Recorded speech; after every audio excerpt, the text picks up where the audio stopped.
It was already dark when Maya left school. She had stayed late for a project, and now the hallways were empty, the campus eerily silent. She checked her phone, 8:23 p.m. The last bus had already left, which meant she had to walk home. It wasn't a long walk, just 15 minutes through a quiet neighborhood. She pulled her hoodie tighter against the chill and started walking. The streetlights flickered, casting long shadows on the pavement. The wind rustled the trees, their bare branches scratching against one another like whispering voices. A few blocks in, she felt it, the uneasy sensation of being watched. She glanced back. The street behind her was empty, just rows of darkened houses and parked cars. Shrugging it off, she picked up her pace. Then came the sound. Footsteps. Light but deliberate, echoing behind her. Maya froze and turned around. No one. She shook her head. You're just being paranoid. But when she started walking again, the footsteps resumed, this time, closer. Her heart pounded. She walked faster. The footsteps quickened too. She broke into a run, her breath ragged. She took a sharp turn onto an alleyway, hoping to lose whatever, was following her. Then, the footsteps stopped. The alley was silent. Too silent. Maya pressed against the brick wall, trying to steady her breathing. She listened. Nothing. Slowly, she peeked around the corner. The street was still empty. She exhaled, half laughing at herself. Just my imagination. Turning back to the alley, her stomach dropped. At the far end, under the dim glow of a single streetlight, someone stood there. Tall. Still. Their face hidden in shadow. Maya took a step back. The figure didn't move. Her pulse hammered. She turned and ran back the way she came, her legs burning.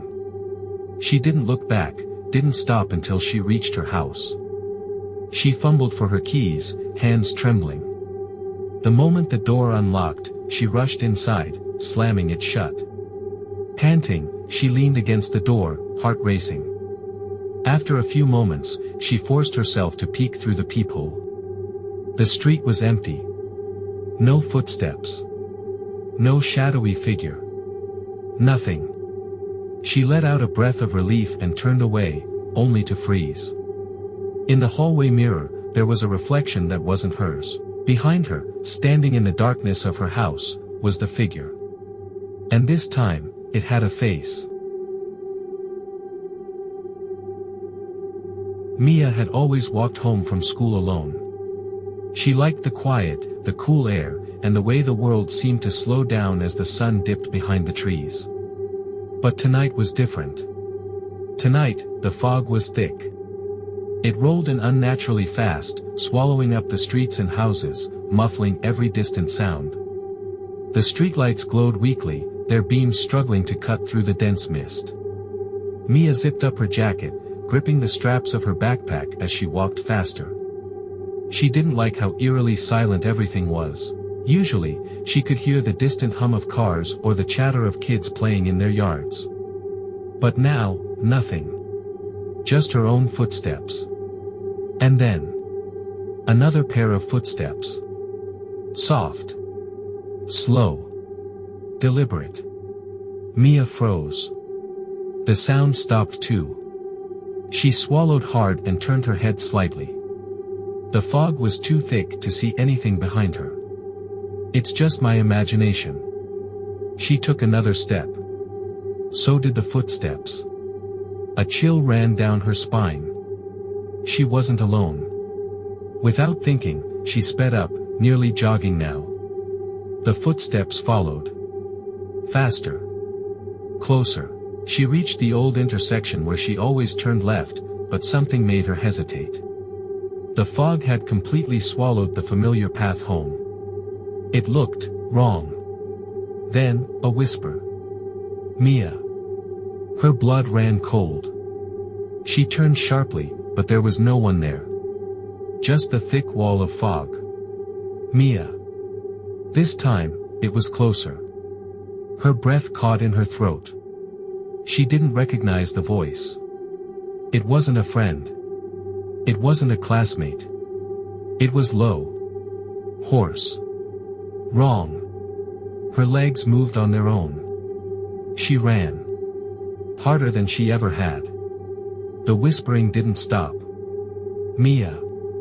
Mia, don't run. She felt it behind her.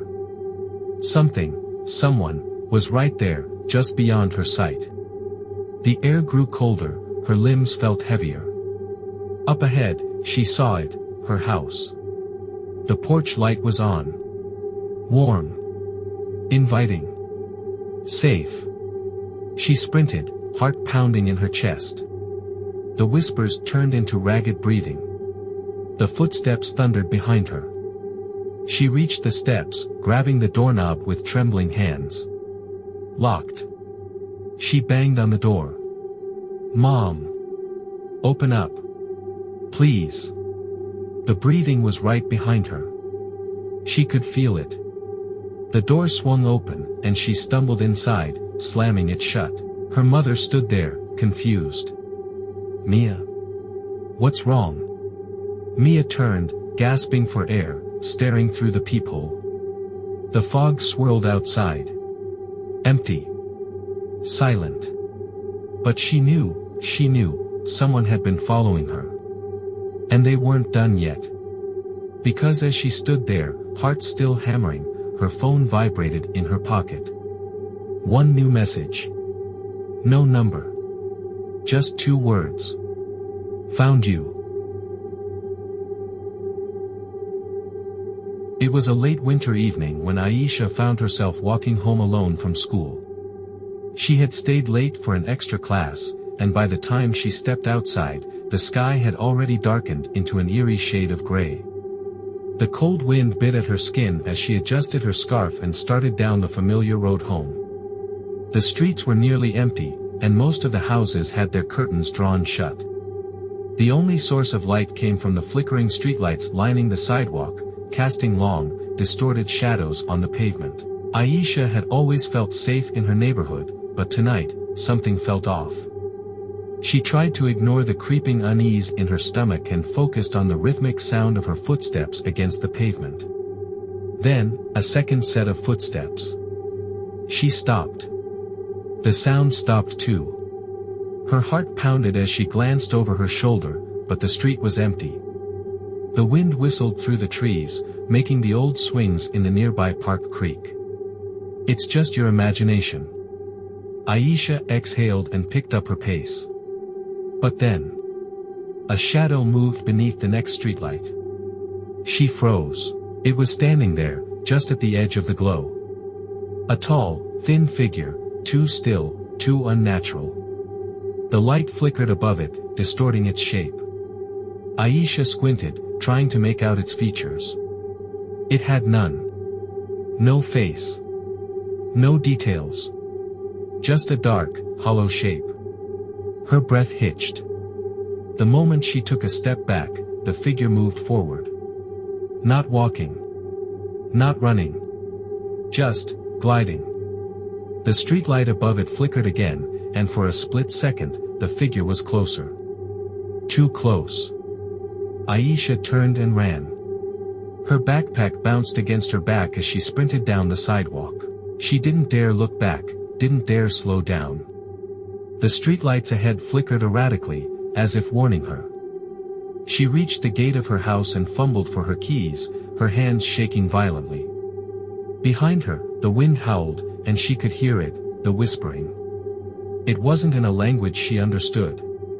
It wasn't human. The streetlight nearest to her house dimmed. And in the darkness, she saw it. Closer. No face. No eyes. But she knew it was staring at her. She shoved the key into the lock and twisted. The door swung open, and she threw herself inside, slamming it shut. Silence. Her breath came in ragged gasps as she pressed her back against the door. She waited, listening, praying. Nothing. After a few minutes, she forced herself to move. She crept toward the window and peered out through the curtains. The streetlight outside her house had stopped flickering. Everything looked normal. But then, her stomach turned to ice. Because beneath the glow of the streetlight, directly across the street, stood the figure. Still. Silent. Watching. And the light above it began to flicker again. Love these stories? YouTube algorithm suggests that you would like to listen to these stories. Click on the video on the screen.